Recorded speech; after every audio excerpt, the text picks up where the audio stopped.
inside everything. Let's do it. All right, welcome back to another episode of the Strategy Inside Everything. This is going to be a fun one. I will tell you that right now because today's guest is someone I've known for a long time, former coworkers, although Jay probably does not even remember that. Hardly. Jay Baer is the founder of Convince and Convert. And how many books now? Your new book is the 6th book? That's correct. So Talk Triggers is your brand new book. Once we stopped working together, Adam, I started writing books. I don't know if there's a correlation or a causation there, but that's mathematically true. I like to feel that I inspired you, Jay. That's what I think happened. That's what we're going to say for the purpose of this podcast, for sure. You know that's going to be on the promotional material, so Yes. I'm running with it. I love it. For the few people who don't know you, give people just a quick background on where you came from and how you founded Convince and Convert, and then I want to dive into some of the thinking behind Talk Triggers. Sure. And thank you for the opportunity, my friend. I started off in politics. I was a political campaign consultant, did that for a bit. Then I worked for the government for about 20 minutes and then accidentally got involved in the internet way back in 1993. So 25 years ago. So I've been in digital marketing since quite literally domain names were free. You could just buy whatever domain name you wanted because who would want a website? Like, what are you talking about? So I've been doing this a long time. Had the good fortune of working with Adam for a few years at an agency that purchased my digital consulting firm. And my plan was to, after that contract was up, was to go teach at a university or whatever. But then we had the simultaneous collapse of the real estate and stock markets. And I thought, geez, I can't afford to be a university professor. And so I started Convince and Convert 10 years ago this summer. And we do digital marketing, social media, content marketing, word of mouth strategy for a bunch of really, really interesting brands. We are blessed to work with some of the most iconic organizations in the world. It's a virtual firm. I'm in Indiana now, but our team is located all over the world. And I spend a lot of my time speaking and writing books and those kind of things, and doing my podcast, which is called Social Pros. And of course, my team does all the hard work. I have a feeling you're doing a lot of the hard work as well. If I remember correctly, I'm doing a lot of work, but I don't know if I would call it hard work. Giving speeches and recording podcasts it's not exactly mining coal, but it's time intensive, put it that way. You still do get black lung though from like being too close to the microphone. I do. That's it. Absolutely. Yeah, I'm worried about you, buddy. We're going to get you a checkup for sure. I appreciate that. I want to talk about Talk Triggers because you didn't just say, I'm going to write a book about this and I don't know shit about it. I mean, you've been doing this and building these programs, and the book rings true. You know, what I've read of it so far, I'm not all the way through it. But what I've read of it so far is like, oh yeah, this is very practical. This is your 6th book. What made you inspired to write this book at this particular time? It's interesting. I started creating content about word of mouth and actually using the phrase Talk Triggers back in 2011. So there was a very long elephant-like gestation period for this particular concept. I write all my books the same way and for the same reason, Adam, which is when I notice a pattern of inquisition amongst our customers where they're asking myself or our strategy team similar questions over and over, I'm like, if these folks who are, you know, amongst the largest companies in the world don't know the answer to this question, a lot of people don't know the answer to this question. And that means we should go find the answer and create a book about it. So what was happening in this case is a lot of our clients were saying, well, we understand the mechanics of social, we understand the mechanics of content, but we're not really sure like what we should be saying. And I'm like, oh, what they don't know is the story. And so we went back and really did a bunch of research and discovered that word of mouth has somehow lost its way in business, right? We it's so incredibly important, but we spend all this time worrying about social media and not enough time worrying about the fundamentals of what story our customers telling about our business. And you and I worked together with at a shop that had a really tight PR team as well. So word of mouth as pre-social media was PR and figuring out that story and crafting it. And I agree that people turned social media channels into word of mouth and forgot the mechanics behind how to actually get the word of mouth. What have you figured out there a as far as Facebook account, communicating that? a Facebook account isn't a word of mouth strategy, right? It's just a conveyance, right? It's just a mechanism for spreading word of mouth. Like the mistake that we make, Adam, is that in business, number one, we overlook the true importance of word of mouth. In this book, we cite a bunch of research. We also did 4 separate research projects for the book itself. But the data show that between 50 and 91% of all sales, depending on what kind of business you are influenced by word of mouth. 50 to 91%. That's a lot of dough. Yet nobody has a word of mouth strategy. Nobody. Like you got a PR strategy, you got a content strategy, social strategy, marketing strategy, digital strategy, HR and recruiting strategy. Everybody's got you got a desk full of strategies, but nobody has a word of mouth strategy. Like everybody just takes word of mouth for granted. They're like, yeah, our customers will talk about us. Why do you think that? Why do you assume that your customers will talk about you? And what have you given them to talk about? Every business makes this mistake. They think that competency creates conversation. And it manifestly does not. It does not. Like, I don't know everybody listening. I'll bet you I know some of the listeners, but I know this for a fact, Adam. Nobody has ever said, hey man, let me tell you about this perfectly adequate experience I just had. Dude, like we don't say that. No, we don't say that because it's not a story worth telling.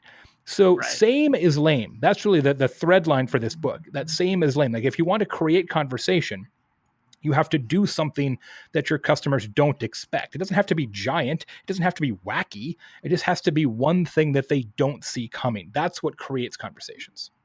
How does this go over in some of your bigger brands where, customer satisfaction, CSAT scores are still the coin of the realm for some of those people. And I have to go in and say, guys, satisfaction is the baseline. If we're happy with just having satisfied customers, you're in big trouble. It's two sides of the same coin. We talk a lot about customer experience in business now. In fact, my last book, Hug Your Haters, touches on that subject a lot. And that's okay. But we have to understand that experiences can both keep customers, but experiences can also gain customers. Because look, the best way to grow any business, is for your customers to do that growing for you, right? You've heard this phrase, Adam, and I know you agree with me that it's not entirely true, but it's true enough. And the phrase is that advertising is a tax on the unremarkable. I do agree.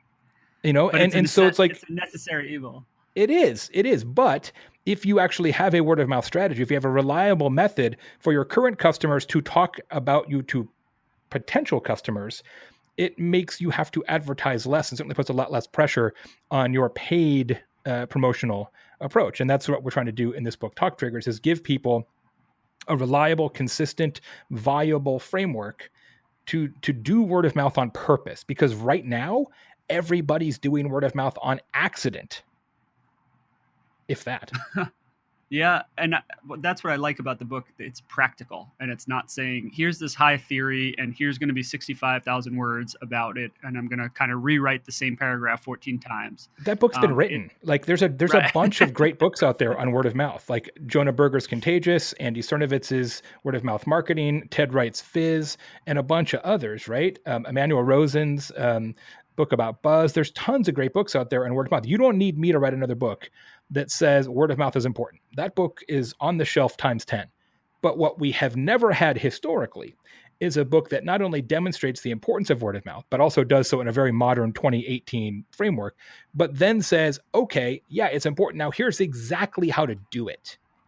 So that's the part about this book that I think really matters, is that we give you a step-by-step approach for how to actually create a word of mouth strategy. We don't just say it's important. We say it's important, and here's how. And I'm really proud of that. And people who have had a chance to look at it and start putting it into practice really like that part of it. And I'm psyched about it. Who's doing a great job with word of mouth? Who's out there that I haven't heard about? Oh, there's millions, and it's so random. It's like, that's the part that's interesting about it. It's like random collections of awesome. I'll give you one that you know of, and I'll give you another one that you don't. So Perfect. one that you know of that we talk about in the book a lot is DoubleTree Hotels by Hilton.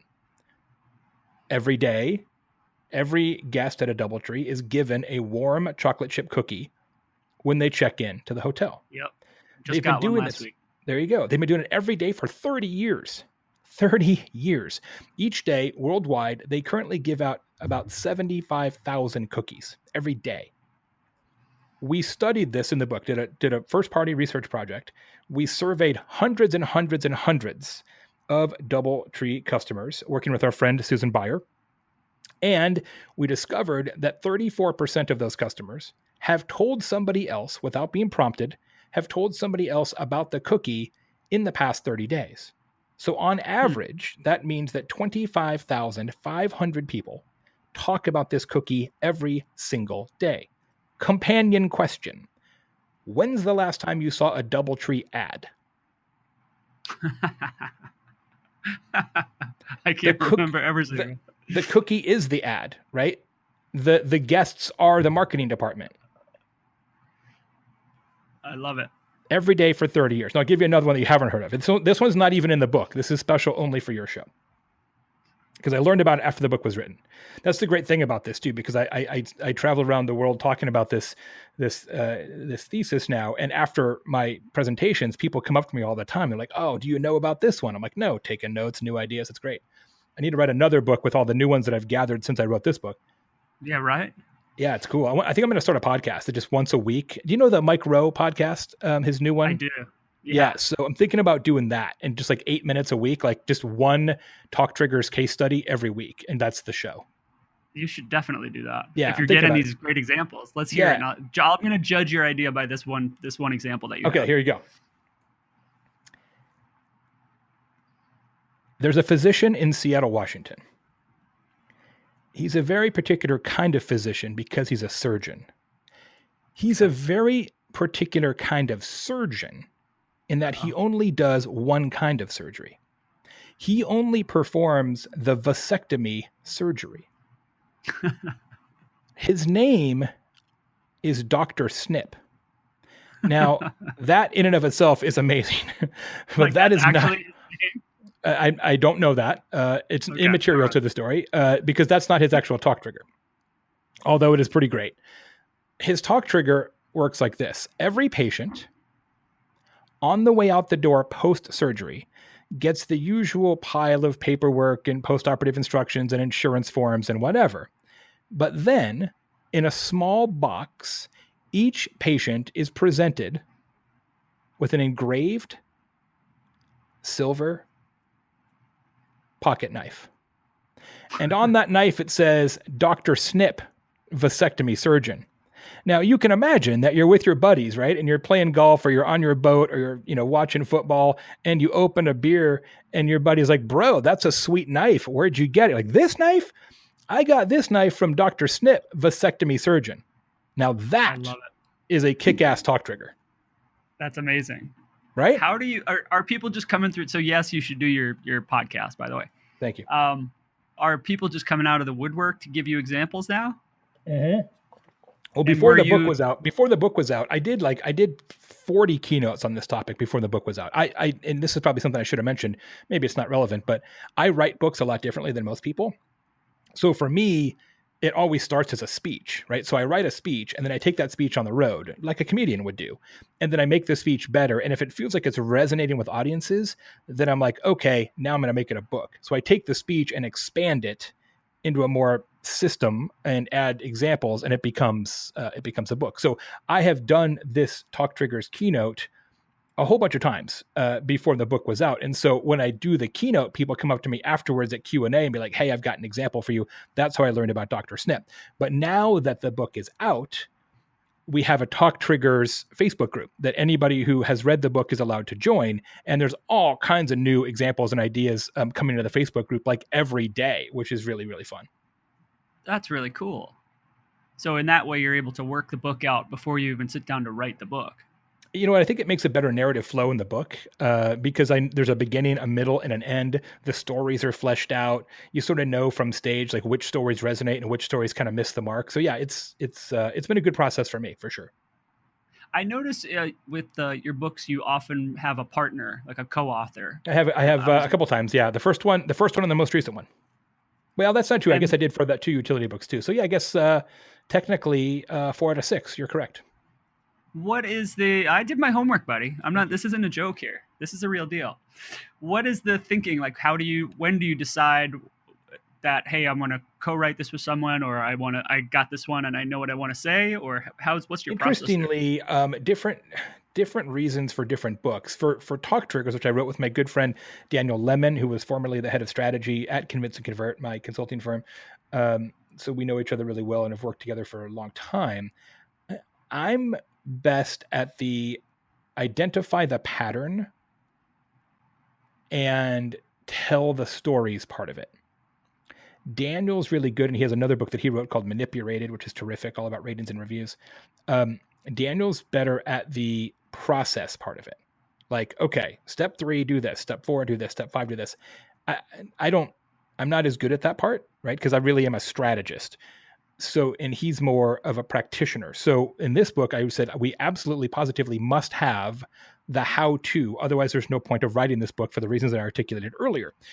Yep. So it was great to work with him on it. What I tell people is the funny parts are mine. All the useful parts are his of this book. And that is almost entirely true. Not to mention the fact I am busier than I have been in the past from a travel standpoint. Daniel is also he is a very accomplished professional speaker and is out there all the time on the circuit. So it's great to have him as a co-author, because if somebody says, hey, can you come give a speech, and I can't because I'm booked or for whatever reason, I can say, well, I can't make it, but Daniel can. And so it allows us to collectively cover more ground from a book promotions standpoint. So he's on a bunch of podcasts too right now promoting the book, etc. So it's just it's almost like a divide and conquer kind of thing, which has been terrific. Oh, that's awesome. Now, before we started rolling, you said you weren't sure how all this worked, but it seems like 6 books in, it seems to me like you got a machine going pretty tightly along. What have you learned? Like, what's one of the big takeaways? I would assume something Talk Triggers itself. You've probably created some talk triggers around the book. Absolutely. Well, we felt like we had to, right? It was like, well, look, we can't write a book about word of mouth and talk triggers and not have a talk trigger in the book. That would be that would be hypocritical at best. I think for about a week, my LinkedIn was full of people mentioning the book in pre-order, and I was like, oh shit, he's gone full commitment to this topic. We did an influencer campaign on this one, right, where we sent out pre-launch kits to people that included the book and a tin of DoubleTree cookies and a stuffed alpaca. Because there are alpacas on the cover of the book, which is one of the talk triggers. It's hot pink and has alpacas on the cover. And so that kind of pre-launch influencer outreach campaign bore a lot of fruit and created a lot of buzz around the book, which is great. But the real talk trigger for the book itself is this, Adam. On the back of the book, it says satisfaction guaranteed. If you bought this book and didn't like it, go to talktriggers.com and send the authors a note. They will buy you any other book of your liking. And we will. So if you buy the book and you don't like it, go to the site and I'll get you anything. You want a first edition Bible? we'll figure it out. We will make that happen. And that's a big claim, but we believe in the book. We think most, if not everybody, will like it. And so that's our talk trigger. It is the first business book ever that you could theoretically make money on if you don't like it. You just gave a bunch of enterprising people a big I know. idea. I'm waiting. I'm just waiting. That's what Daniel said when I was concocting this. This is one of the ones that I came up with, and he was like, "Are you sure?" He said, "Well, what happens when somebody wants this $10,000 cookbook that he found on Amazon?" I'm like, "Well, A, we're gonna have to buy him a cookbook, and B, I'll have a press release written in 10 seconds." There you go. You have to figure out how to turn it into a positive talk trigger. Absolutely. No shit. That's like an automatic. Yeah, I would hope so. Have you gotten any pushback to the book? Has anybody given you kind of any blowback, or have you gotten any kind of negative feedback that you've learned from that is helping you as you kind of keep getting out on the road and presenting the story? Actually really not so much at all, which is terrific to see. And we've had people who I respect say things like, "This is the best business book I've ever read," which is crazy. I'm not even sure I would say that, but this has been the best feedback of any book I've written, and all the books I've written have been well reviewed. So that is super amazing to me, and like extraordinarily, I'm just blown away by the reception to this book. I would say the one piece that didn't surprise us, but it just bears mention, is our friend Chris Penn, who's a super brilliant data analyst, said that, hey, in the book we talk about social monitoring and social listening, and sometimes you can find a talk trigger by looking into your social media chatter from consumers. He did some analysis and said, yeah, that's true, but not really for a lot of brands, because your talk trigger is not going to be mentioned 100% of the time, or so often that it's just going to pop out of the data. And he's right about that. And so I wouldn't call that a criticism, but just a clarification of the process. So a couple little things like that amongst what I would consider to be super nerds. But other than that, it's been great. That's a super duper nitpick, but yeah, I get it. We do a lot of social intel, and so we usually will. You really have to sift to find out what those things can be, and what they don't just jump right. And that was kind of his point, and not only about the book, but just about social intel in general. It's like people who don't do that all the time, as you do and we do. They think you can just like dial up, spread fast or whatever and press a button. It's like, here's what people think. It's like, yeah, it's not quite that simple. If only it was. But yeah, the biggest words in the word cloud are not usually all that meaningful. No. It's always like people, good, great, hate. Yeah. It's like, discard all those. Those are garbage. We got to go to those real tiny words in the outskirts. Yeah. Well, and we talked about this in the book that the very best talk triggers in the world have a talkability rate of 4 in 10, right? So 4 out of every 10 customers notice it and mention it. And you're like, that's not very great, but it's amazing. You think about that. 4 out of every 10 customers tell somebody else about this one thing. When you take it out of sort of the vacuum of 4 in 10, it's like pretty extraordinary. But most of your talk triggers are less than that. It's like, 2 to 3 in 10 are the ones where, you usually see it. No, I mean, if you think of a positive NPS score as being 7, 8, 9, then 40% of those people are talking about one topic, one trigger. That's huge. It's pretty huge. Yeah, that point's not lost on me. Okay, let's talk more about the research you did, because I am a nerd and I love research. You did a bunch of primary research to kind of test out some theories, to prove them, to disprove them. Tell me just methodology-wise, what did you do? Yeah, we did. You said it was Susan and you and Daniel all worked together. Yeah, we did five projects actually. I'll just do it in the order in which I remember them. Project one was a survey of DoubleTree customers to measure talkability of the cookie. Project 2 was a survey of the Cheesecake Factory customers to measure talkability of their freakishly enormous and broad menu. Yeah. Fun fact, 38% of customers mention the menu. That sounds right. Yeah, it's silly. It's the worst place to be a server, because you're like, hey, you guys ready to order? Like, no, we are still not ready to order. I have only on page 4. Why don't you go on break and you come back and let us know. Third project was to classify and categorize and essentially segment audiences by proclivity to engage in word of mouth behaviors. So there's actually 4 different types of audiences: recommenders and skeptics, etc. And really what we draw from that is, as we were talking about a minute ago, Adam, there's nothing that you can do that's going to get 70% of the people talking. Like, it literally does not matter. It doesn't matter. You could give everybody a gold bar on the way out the door, and 40% of them will never mention it, because they're just not wired that way. They don't talk about anything to anybody. It's just how they are. I love that. So we did a whole project on that, which is really interesting stuff. And then we did a social chatter analysis with Jason Falls at the Conversation Research Institute, and looked at some talk triggers that have become less relevant. So one of the things that's true about word of mouth strategy is that you can be lucky, like DoubleTree, and have one that you can make stick for 30 years. And then sometimes something happens and it doesn't work anymore. So the one that we actually researched specifically, we researched several, but the one that comes to mind is enterprise rent-a-car. So you remember, I'm sure, that their talk trigger was "We'll pick you up." Oh yeah. Right? They were the only rental car company that would deliver the car, take you to the car, whatever. And that was a pretty good talk trigger. And they actually used it for, I don't know, 10, 20 years, a long time. And that was makes almost a tagline for them. It was both. It was both a tagline and a talk trigger, which is when you really got something, right? And that made a lot of sense until Uber. When you have Uber or Lyft and you can press a button and get somebody to pick you up whenever and wherever, having the weird rental car kid to pick you up is no longer interesting, talkable, or even pleasant. So what we proved in that project was that the talkability of that differentiator has diminished to the point of almost nothing now. We did that project. And then the last one we did was a massive study. I'll make sure you get a copy of it, called Chatter Matters, the 2018 Word of Mouth report, a longitudinal study of over 1,000 people about the impact of word of mouth on how we vote, how we buy stuff, et cetera. And it's like 26 pages or something, tons and tons of findings in there.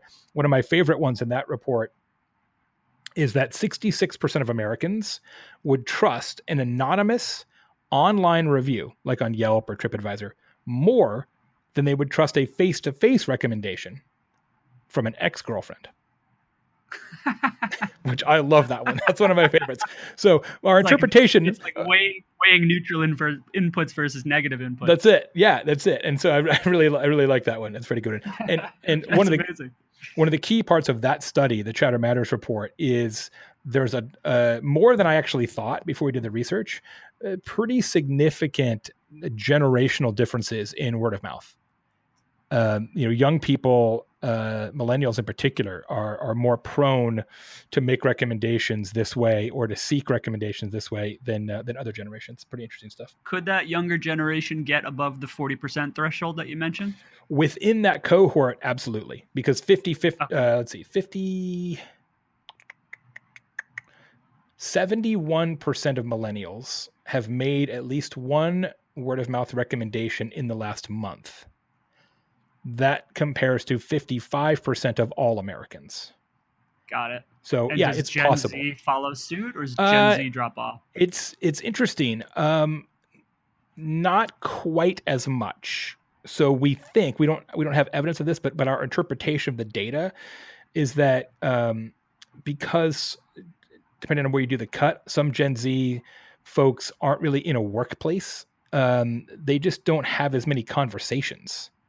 Right. And they're always on their phone. Right. So even more so than millennials. So they don't have as many chances or opportunities to engage in word of mouth. But our supposition is that as they get into the workforce, you just have more, hey, let's go out to lunch, as for our team or whatever. And then that's when people naturally kind of get into a recommendation behavior. So I think that's what it means. But again, that's just reading the tea leaves of the data. Right. Well, there's always a little bit of that. Sure. When you were talking about the DoubleTree example, you kind of got to this with Enterprise and Uber, and I'm working on something that's comparing Enterprise and Uber in a different way.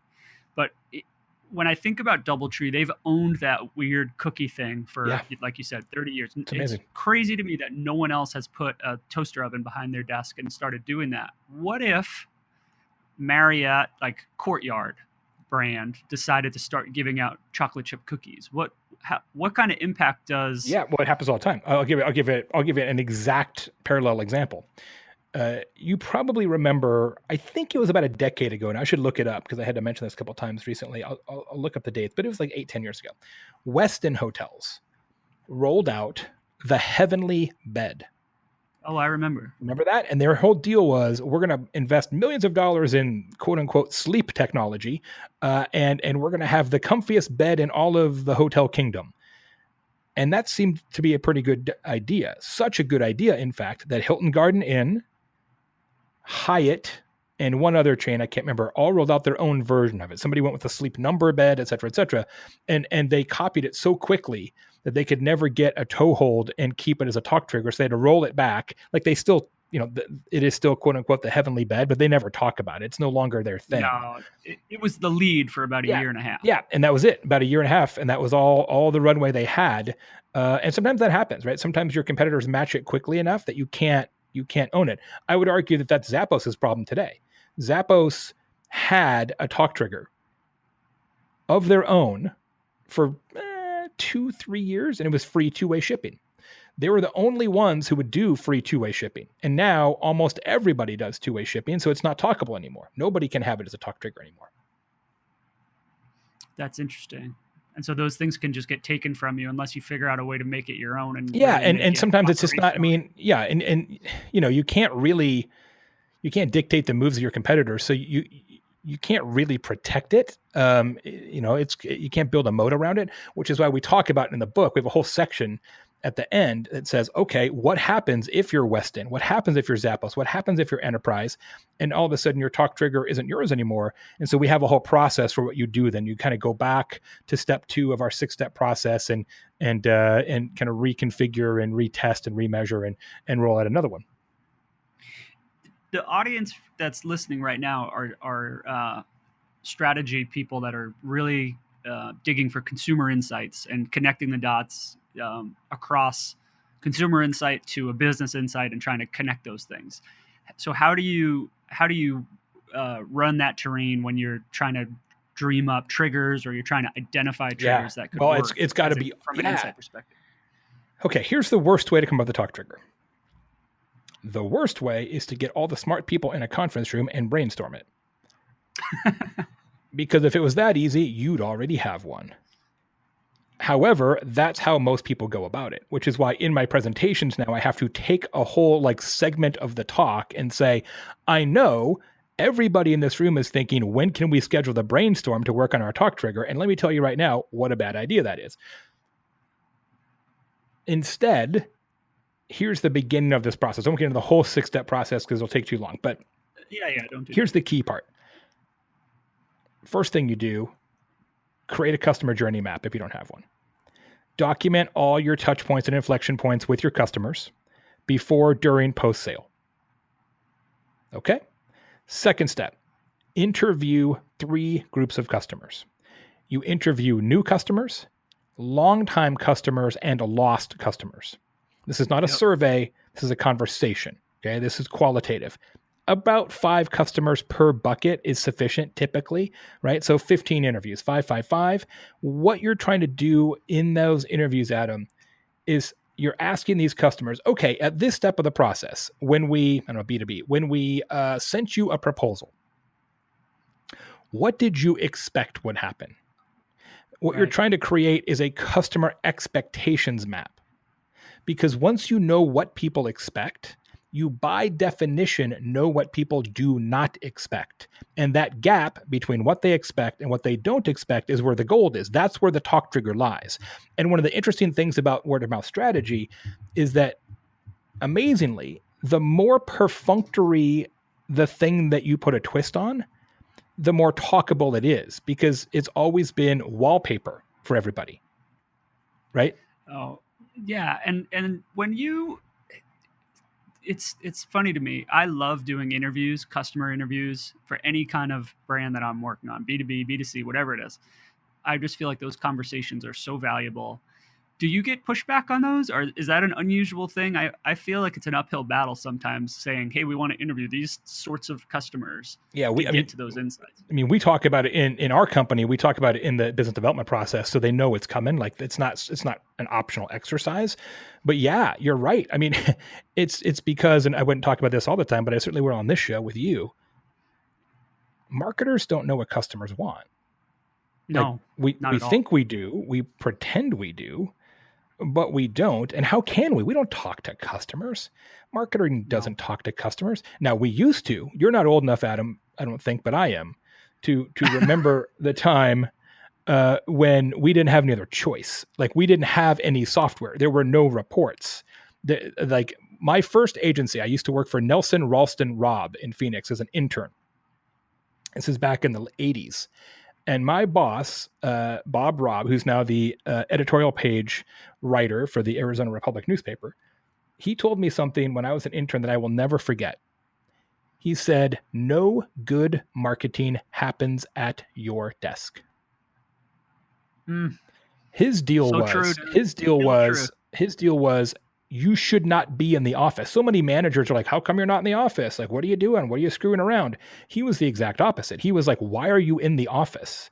You should be out talking to our customers, or even better, talking to the customers of our customers. And somewhere along the way, because we have computers and Google Analytics or whatever, we've kind of lost that spirit. It's just easier to sit around and press a button and a report spits out. But that's why we're so specific in the book about creating what we call the Triangle of Awesome. And the Triangle of Awesome is your Talk Triggers implementation team. And it must include marketing, sales, and service. And in the middle of that triangle is ops. Because ultimately a talk trigger is an operational exercise. It's not really a marketing exercise. When you say, I think we believe that the Google Analytics report tells us what we need to know about customers or about people. So we don't go do that work. We don't go out, hit the street, and go observe people in the store or observe people doing the thing or want to go interview people. I don't think people don't want to know the information. I believe they feel that Facebook Analytics or Google Analytics gives them the insight they need. But I just don't feel like you get enough unless you're asking them, like, why did you pick that? Why didn't you order this thing that's half the price? Did you not know? Like, where's your mind? Look, I've said this before. We are surrounded by data, but we're starved for insights. Right. Yeah. Numbers, people are like, big data. Big data is worthless. It's about big understanding, right? I mean, like a number is just a number. It has no actual value outside of context. So, and I think conversations is what creates context. So the more interviews we can do, I think the better off we'll be. So that's kind of the key to this process, right? Is to really get a better sense of what customers expect, and then find something that they think is boring and then make it not boring. There's your opportunity. That's it. That's awesome. Jay, this was great. You mentioned it. Conversations are powerful, and I really enjoyed this conversation. Oh, it was a blast. Too long since we got on the phone. Way too long. I appreciate it. Twitter a lot. But I appreciate man, it. Thank you so much for making time, and continued success with the book, for sure. Thanks so much. I should mention that if people go to talktriggers.com, there's tons of free stuff there. Infographics, research reports, book club discussion guides, PowerPoint presentations, like all kinds of free stuff. Go grab it. It's my gift to you. Yeah, normally I ask people where you can be found online, but in your case, I kind of feel like everybody knows, but just for the fun of it, you can run down your where's the best places they can find you. I'm Jay Baer in all the places that you might expect. And then our main site is Convince and Convert. We've got thousands and thousands of blog posts and webinars and research projects and videos, everything for marketers and business people. And then my podcast is called Social Pros. Excellent. Thanks again, man. I really appreciate it. That was a blast. We'll do it again. Yes, sir.